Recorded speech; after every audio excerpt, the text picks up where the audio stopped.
Okay, welcome back to the channel. I think this one's going to be coming out after the first of the year, so Happy New Year to everybody.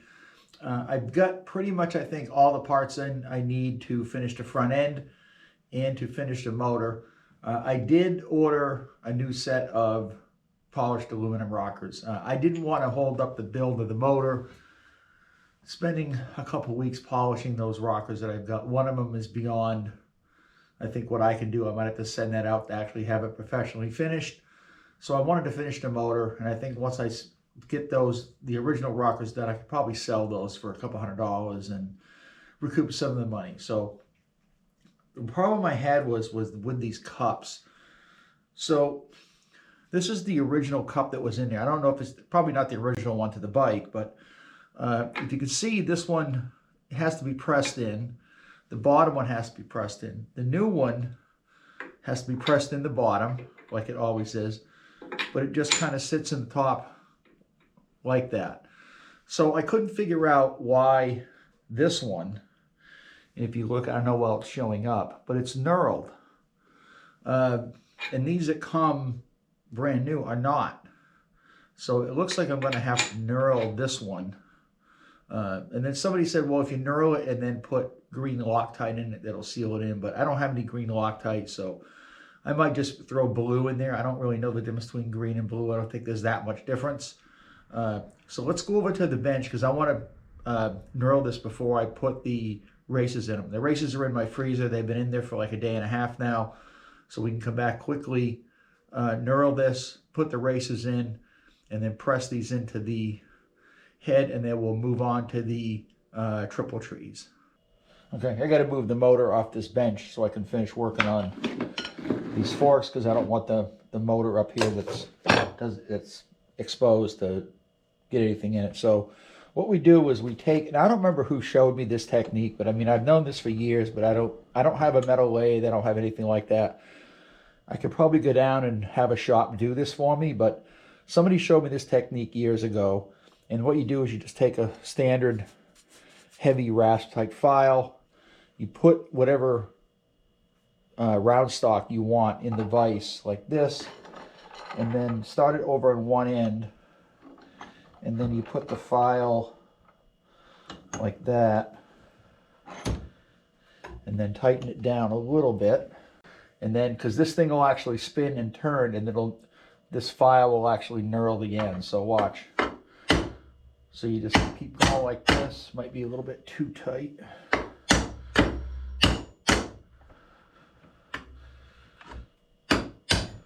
There it goes. So you see it turning.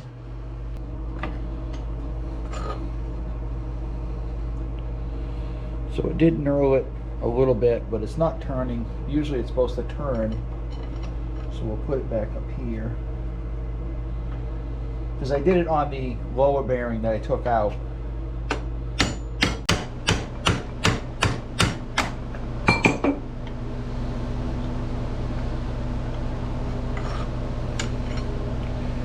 Okay, so you can see it knurled it pretty much all the way around. I could do it a couple more times and get, finish some things on it, but it's pretty decent the way it is now. Okay, so you can see now this won't just drop in. So now we'll put the race in this, and then we can use my tool over there. We can press both these cups in.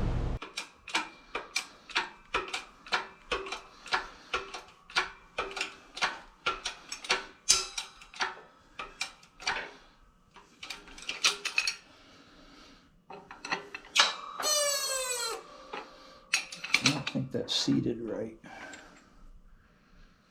Maybe it did. So there it is, like that. We're going to do a little bit more. I don't think it went down all the way.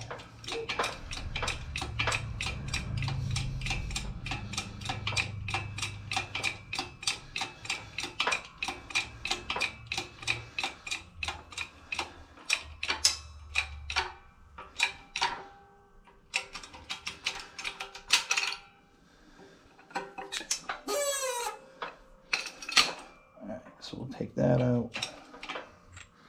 You can see it looks like it's seated pretty well. So now we'll take this one, put this one in.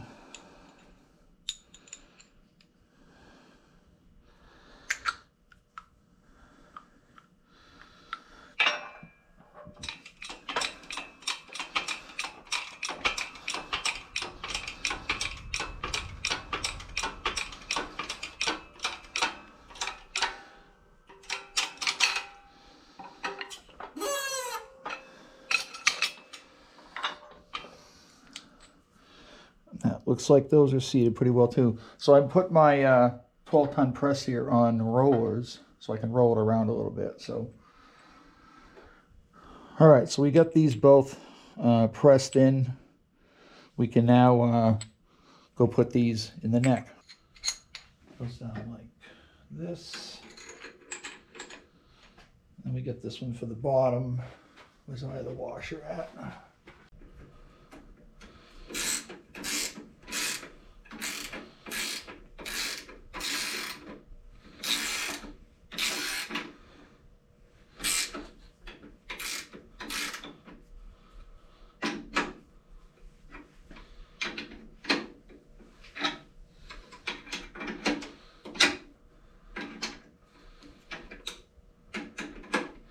Goes in pretty easy.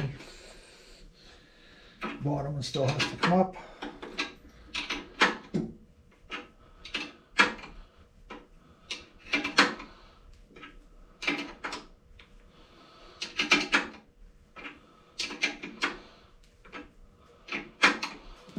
Alright, so the top one looks seated. Actually, they both look pretty seated right now. So we'll give it some extra turns.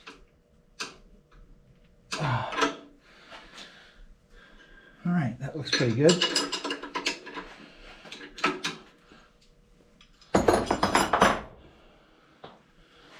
Okay, so they look straight.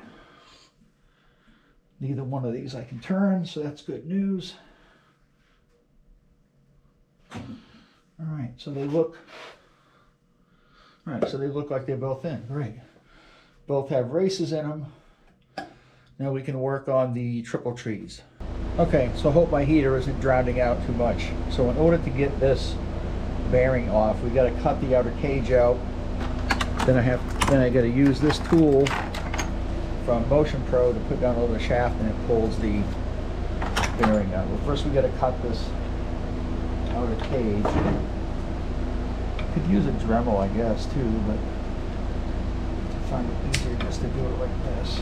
Well, I had a problem with the GoPro. I ended up losing the footage of taking the bearing off the stem and putting the bearing on with that Motion Pro tool.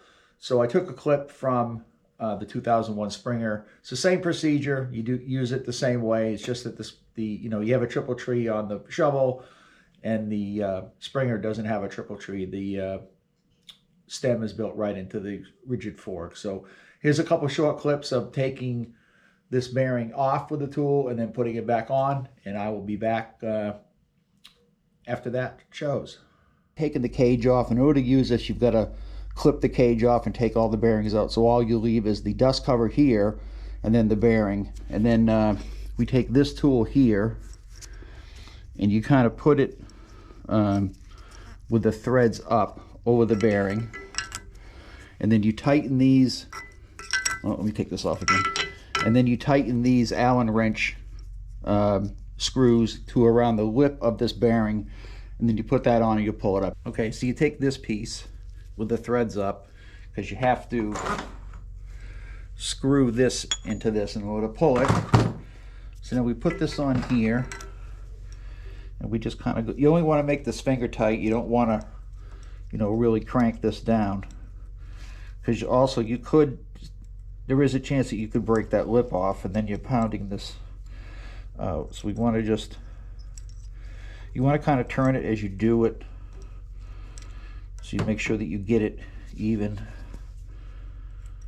So I gotta actually move this, because that's, so we'll take a little bit of grease and kind of put it on here. You don't really need grease on here, but all right, so we got this cap that sits on here. And then we're going to screw this on. So it looks like it's, I don't know if you can see this, but you can see there's a space under here where it's pulling it up. All right, you can see it, the bearing is up in here. Let me see if I can do this one-handed, but all right, so it's up now, seated on here.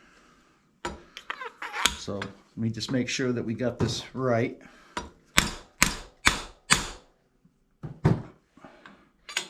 Okay. Okay, well, that's going to do it for this video. Thanks for watching. I do have got a bunch of parts in the other day, got some more coming in the next couple of days. I did end up ordering a new set of polished rocker covers. It was going to take me too long to try to work on that one. And I do want to get this motor back together and wrapped up and in the bike. And I didn't want to have to wait, you know, several weeks while I'm trying to fix that one bad rocker cover. So anyway, thanks for watching, and I'll see you in the next video.